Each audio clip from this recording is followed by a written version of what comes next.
दोस्तों, भारत की holistic development को लेकर के ये वीडियो बहुत ही इंपॉर्टेंट होने वाली है। आपसे मेरा ये हम्बल रिक्वेस्ट है कि आप वीडियो को पूरा देखना और इसको जरूर एनालाइज करना।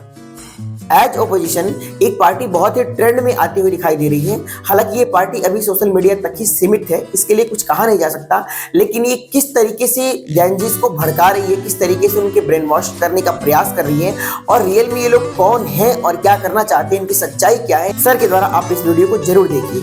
तो लोग कॉकरोच जनता पार्टी के बारे में जानना चाहते हैं। सबसे पहले एक क्रोनोलॉजी समझिए। 3 मई को नीट का पेपर आउट होता है, युवाओं में गुस्सा होता है, गुस्सा होना भी चाहिए था। 13 मई को अरविंद केजरीवाल मीडिया के सामने आता है और कहता है कि जब बांग्लादेश और नेपाल जैसे देशों में जेनजीज आकर के तख्ता पलट कर सकते हैं, तो भारत में भी जेनजीज बड़े से बड़े मंत्री का पद छीन सकते हैं, वहां भी तख्ता पलट हो सकता है। 15 मई को हमारे चीफ जस्टिस ऑफ इंडिया बेरोजगार युवाओं को कॉकरोच से कंपेयर कर देते हैं, जो कि एक शर्मनाक बयान है।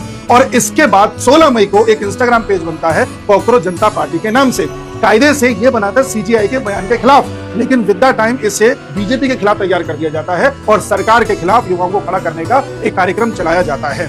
इसमें आम आदमी पार्टी, नीट का पेपर आउट होना, सीजीआई का बयान होना और लंबे समय से जेनजीज के प्रोटेस्ट को देख करके भारत में भी ऐसे प्रोटेस्ट कराने की योजना शामिल है।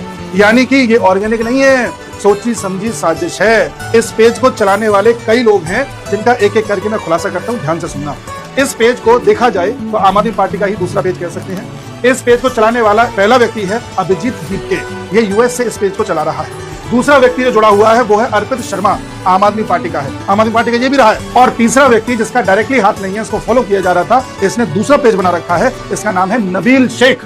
ये यूएई में रह रहा था और यूएई से यूएस से गया था, उस वक्त यूएस में था जब ये पेज बनाया जा रहा था। ये पेज वाले एक जने को और फॉलो कर रहे हैं, जिसका नाम है मेघनाथ, जो न्यूज लॉन्ड्री से जुड़ा रहा है। और न्यूज लॉन्ड्री किस तरह से एंटी बीजेपी है, किस तरह से सरकार के खिलाफ रहता है, हम सब जानते हैं। यानी पूरा एक इकोसिस्टम तैयार किया गया। जैसे ही ये पेज तैयार हुआ, कई लेफ्टिस्ट पत्रकारों ने, कई पॉलिटिशियंस ने इस पेज को आगे बढ़ाना स्टार्ट किया, ठीक उसी तरह से जैसे नॉर्वे की पत्रकार हेले को सपोर्ट किया था इन लोगों ने। इसके बाद क्रोनोलॉजी और देखिए। ये जो अभिजीत दीपके नाम का व्यक्ति है, यूएस में रहता है, यूएस से अकाउंट को चला रहा है। इससे पहले ये आम आदमी पार्टी के साथ काम कर चुका है, जहां पर ये आम आदमी पार्टी का कम्युनिकेशन एडवाइजर था। आम आदमी पार्टी का एक तरीके से आईटी सेल को भी गाइड करता था कि किस तरह से नैरेटिव चलाना है। और उसके बाद यूएस चला गया था।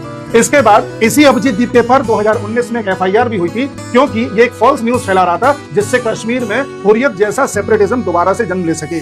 यानी कि अलगाववाद को बढ़ा रहा था, इसको लेकर के एफआईआर हुई है अभिजीत दीपके के ऊपर, जो इस समय कॉकरोच मूवमेंट को चला रहा है। इसलिए जो भी लोग इसकी बातों में आ रहे हैं, ध्यान रखना, आप तो बीजेपी हटानी हटा दो, कोई दिक्कत नहीं है, चुनाव होते रहेंगे, हटा देना। लेकिन ये लोग जो देश तोड़ने की साजिश रच रहे हैं, देश में अलगाववाद फैलाने की साजिश रच रहे हैं, इनको आगे मत बढ़ने दो। ये कई लोगों का ब्रेन वॉश कर देंगे और पता भी नहीं चलेगा। तो उसी प्रकार से यही अभिजीत दीपके समय समय पर एनआरसी, सीएए, एनपीआर, इन सब का भी विरोध करता रहा है। अब आप अपने दिल से खुद पूछो, क्या हमारे देश में एनआरसी नहीं होना चाहिए? क्या सीएए नहीं होना चाहिए? ये उसी जमात का हिस्सा है जो इन सब का आंदोलन चलाते हैं। उसी प्रकार से समय समय पर इसकी फोटो आम आदमी पार्टी के लीडर्स के साथ भी देखी गई है। कोई हवा में बात नहीं हो रही है। मनीष सिसोदिया के तो कसीदे पड़ता है और मनीष सिसोदिया जेल जाकर के आए हैं, हम सब जानते हैं। उसी प्रकार से नबील शेख, जो दुबई में रहता है और जिस समय ये कॉकरोच जनता पार्टी का पेज बनाया गया था, इसे भी यूएस में देखा गया, इसने अपना दूसरा एक पेज बना लिया और पुराने पेज के सारे फोटो डिलीट कर दिए थे। उसी प्रकार से ये कॉकरोच जनता पार्टी वाले एक फॉर्म भरवा रहे हैं, जिसमें युवा इनकी बातों में आकर के फॉर्म भर के अपनी डिटेल्स इनको दे रहे हैं। ध्यान रखना, आप सबका डेटा इनके पास जा रहा है।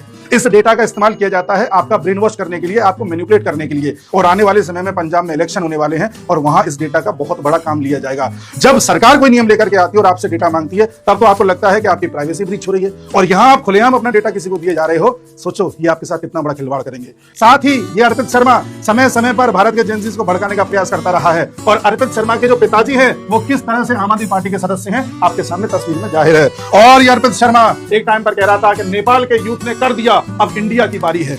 इस तरह से ये लोग भड़काऊ भाषण देते रहे हैं। इनको बस मौके की तलाश थी। इन्होंने नीट का पेपर आउट होना, सीजीआई का बयान, इन दोनों को कुछ इस तरह से मिलाया और बीजेपी पर अटैक कर दिया कि जो यूथ इन सब चीजों से अनभिज्ञ था, वो इनकी बातों में आ गया। उसी प्रकार से इन्होंने अपना मैनिफेस्टो जारी किया है और मैनिफेस्टो की एक लाइन पढ़िए कि कोई भी एमएलए और एमपी अगर अपनी पार्टी छोड़ करके दूसरी पार्टी में जाता है, तो उसे हमेशा के लिए चुनाव लड़ने से प्रतिबंधित कर देना चाहिए।